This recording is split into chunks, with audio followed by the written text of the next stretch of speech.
Hey friends, this is not a snow day. Day 41 in the books, and this is just a quick intro because today I have an amazing interview with Katie Gonclaves.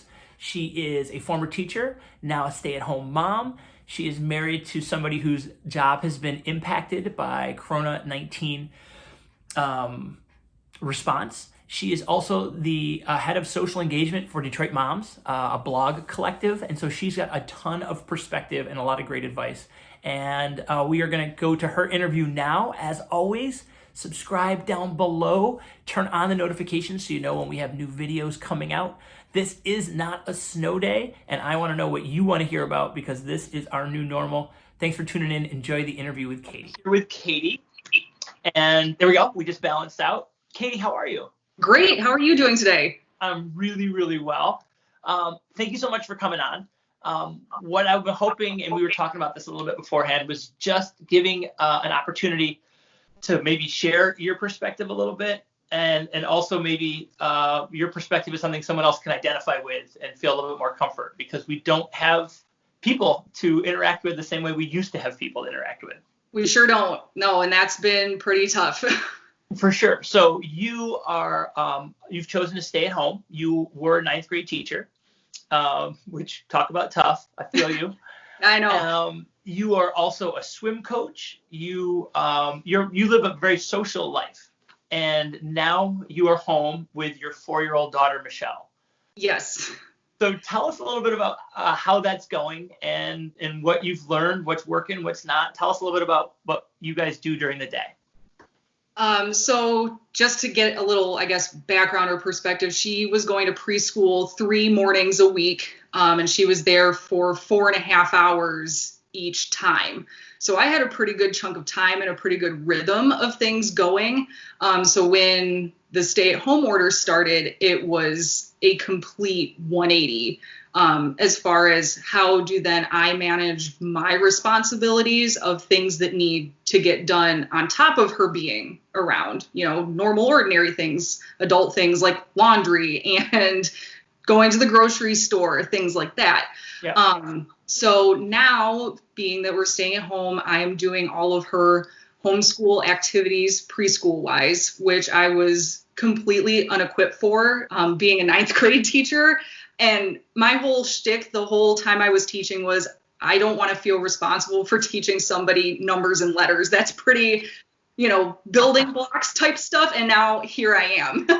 Oh, the irony. I know. So you have an education degree.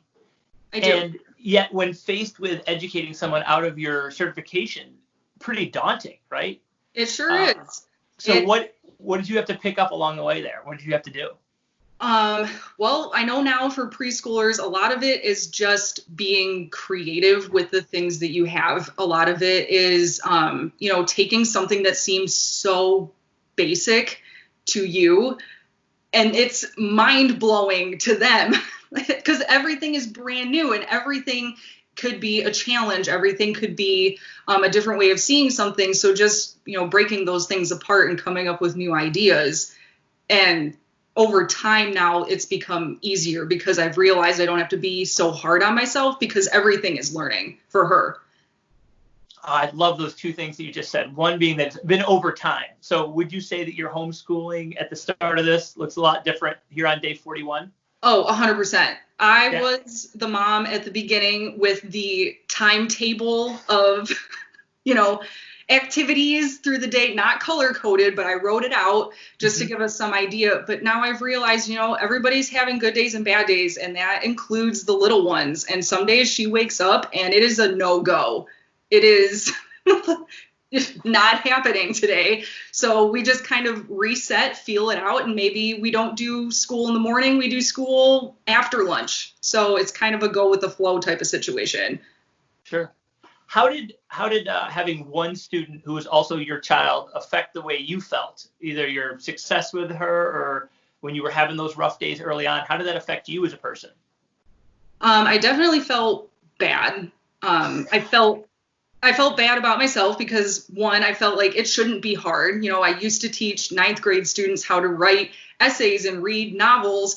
Reading The Cat in the Hat shouldn't be hard, but it is some days. So I was hard on myself, but I've also, come to realize that this is hard for her too. She's not seeing her friends. She's not seeing her teachers. She's not seeing anybody at all except for me and my husband. And so we are her playmates, her teachers, her caregivers, everything. Yep. Now. That's a lot. That's a lot. Yes. As great as you guys are. So what was your best lesson or best learning or what's a thing that really, really worked for you and Michelle? And if someone was come to you like, just give me one thing to do, what's your hot tip off the top of your head? Use the lessons that they planned out on the Scholastic Learn website. They have a month worth, so 20 days worth of content that they've placed on their website for free. And each day is a theme, and kind of having that theme for me has been helpful. So today we talked about trees. What do trees do? Why are they important? How can we save trees? And then YouTube is great. You just type in stuff about trees and here it is. Yeah. So definitely having some sort of theme, or I guess what do the elementary teachers call it, an anchor or something like that. Yeah, it's exactly. helpful. And her teachers have been also sending along some great stuff that have to do with, this week was all about Earth Day. Previous week was all about spring. So just kind of having one thing to think about instead of 20,000 things has been really helpful. Awesome. So give us that website again. It's on the Scholastic Learn website. If you just type that into Google, it'll take you right there. And they have it, I think, all the way up through either middle school or high school. So that's awesome. So Scholastic is the same company that used to give you those really thin paper book orders. Remember when the Scholastic orders would go? It's the best. Totally the best. So for anyone who thinks I don't know that. And I've seen a ton of memes where it's like, oh, just upload the Zabble Babble and go into the Dumblefiddle. And some of us as teachers find that pretty triggering because we don't name this stuff. We're just trying to use it. But right. Scholastic, man, that's old school. Scholastic if you've been in a school for the last 40, 50 years. Right. So you're tending to the learning of your child, but you are also a person in the world. So you are in charge of community engagement with Detroit Mom. Is that true? Yes, that is true. I know that it's true. I just want to make sure I say it right. So you are part of the mom blogging community. One of the ways that we have stayed connected in the last 15 years is through blogs and social engagement. We're really relying on that now. So I'm wondering if you can tell us a little bit about how this has affected you as a writer and a content contributor, how you found the balance for work, and what you're noticing with social engagement and things like blogging and person-to-person advice. What's going on out there? For sure. So at Detroit Mom, we don't want to be mute to the things that are going on, of course.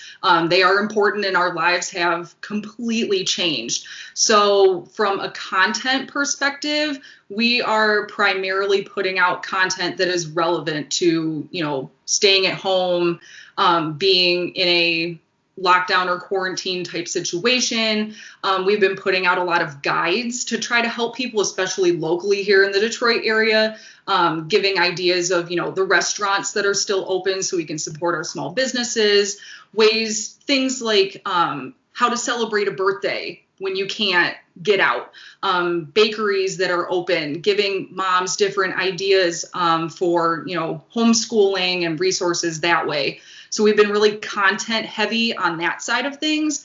But additionally, we've seen this shift where people are fleeing from social media in droves because it's triggering, right? Seeing all the news and the media is daunting. It's heavy on people. So people are fleeing.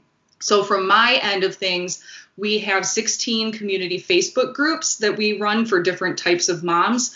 And I've basically told all of my mombassadors, or what we call them, moms who run these groups, to keep it light. So we're, offering things on the funnier, the more humorous side, trying to keep things a little bit more normal, just so that they get that break and can still find a place where things are, not quite so news heavy, if you will. Yeah, because the facts are scary and the not facts are scary, and sometimes trying to figure out what's facts and what isn't is really scary. Do you think, and we didn't even prep on this, but here's a thought. I worry sometimes that we look at social media and think everyone's perfect and I'm a mess. And I've known you for a long time, and you always seem to have your stuff put together. I saw you in the airport. You looked like $10 million. You were with a bunch of other moms, and I looked like I had fallen out of my luggage. And so do you think that some of the pressure that we sometimes feel looking at Pinterest or looking at what seems to be perfect moms and perfect bodies and all that stuff, do you think that's turned up at all as people are home focusing, that kind of keeping up with the Joneses through social media? Do you think that's resonating at all, or have you heard anything about that through the community? I do think that it can be that way, and I have heard it in relation, especially with this whole homeschooling thing, that a lot of parents are comparing themselves to others and thinking, I'm not doing enough, or I'm not making the creative things, or I'm also working full time, right? Because there are a lot of parents who have to hold down a full time work from home job right now. Yeah. And I'm homeschooling, and I'm not making paper mache every day. So it's, what would you say to them? Because Katie, you've already told us you've struggled a little bit. I'm certainly a teacher who's struggling, but you are a blogging mom. You are a work-at-home mom. You've got this 4-year-old. Like, what? You've already told us you struggle a little bit.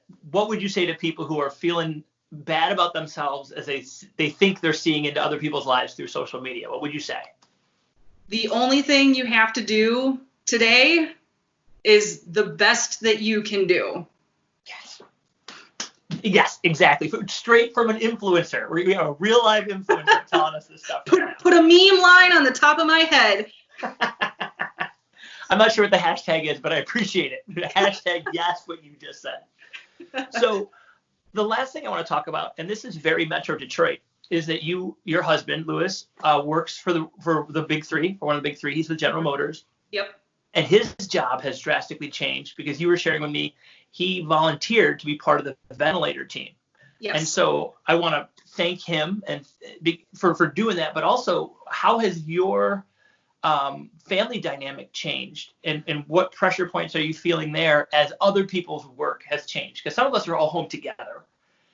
However, some of us aren't, or when they are home, we can't interact the same way. So how has his new role, as he's adapted his skill set to help people, how has that stressed or flexed things in your house?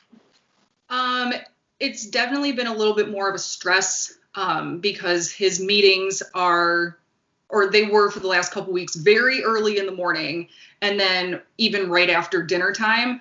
So I was on, full-time mom duty, 7 days out of the week because he was also working weekends and things like that. And would kind of pop in and out for lunchtime or dinner time or the occasional, I've got a couple minutes or an hour, something like that.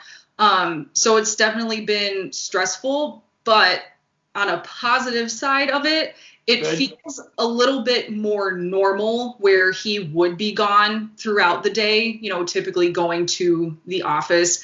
And then I don't have an extra set of hands. So having him around is super nice, especially to get a little bit of that mental break throughout the day. But it is a little bit more like normal when he's not around in the room as much, as before this whole project took off. See, I love that yes and you just did there. I love that because you're saying this is really hard and I didn't have it this other time. So I've been able to do it. And so I'm going to take the good that I can get and not focus on the bad, which is really all we can do in some of these unchanging situations. For sure. So I know, so am I interviewing you during nap time right now? Is that what Michelle's up to? She's on the iPad because I like it. That is real life right now. If I've got a Zoom call or something that I need to do for either swim team or writing or whatever, then it's just a little bit of screen time because she just plays super great all by herself yet. So to guarantee she's 4. To guarantee that quiet time, you just gotta put a little PBS Kids app in her life and she's good to go. I love some PBS Kids app. So I don't want to keep you. I know how busy you are. I really appreciate your time. Before I ask my last question, where can we find more of your writing or some of the content that you're involved with? So what's the website websites we should check out? You can find my writing on DetroitMom.com. Okay. And you can find me on Instagram. My personal page is Mom Jeans Reinvented. You were way ahead of the curve on that. You were so ahead of the curve. I like it. So I will post a link to Detroit Moms and to your IG in the about on this video, so people can check you out and follow you there. Last thing I'll ask you here, Katie, and thank you so much for your time. What is one piece of advice, like, you know how people, the memes say, like, I don't know who needs to hear this, but. So what is something that maybe you needed to hear or need to hear that you can say right now because someone else might need to hear it too? I don't know who needs to hear this, but today is hard and tomorrow is going to be easier. Heck yeah. I needed to hear that. Like, legit, I needed to hear that. All right. So I'm going to stop the recording right now. Reminder, you can like down below. You can share this, especially if you have some friends who read blogs or be interested in hearing Katie's perspective, especially if they have little ones at home. Comment down below if you want to know more. Follow her on Instagram. Check out her blogs. Katie, thank you so much for being here on day 41 of the quarantine. Thanks for having me. For sure. I'm going to stop the recording right. Oh, don't hang up. That's the wrong thing to do. Oh, I feel like my dad would text. Okay.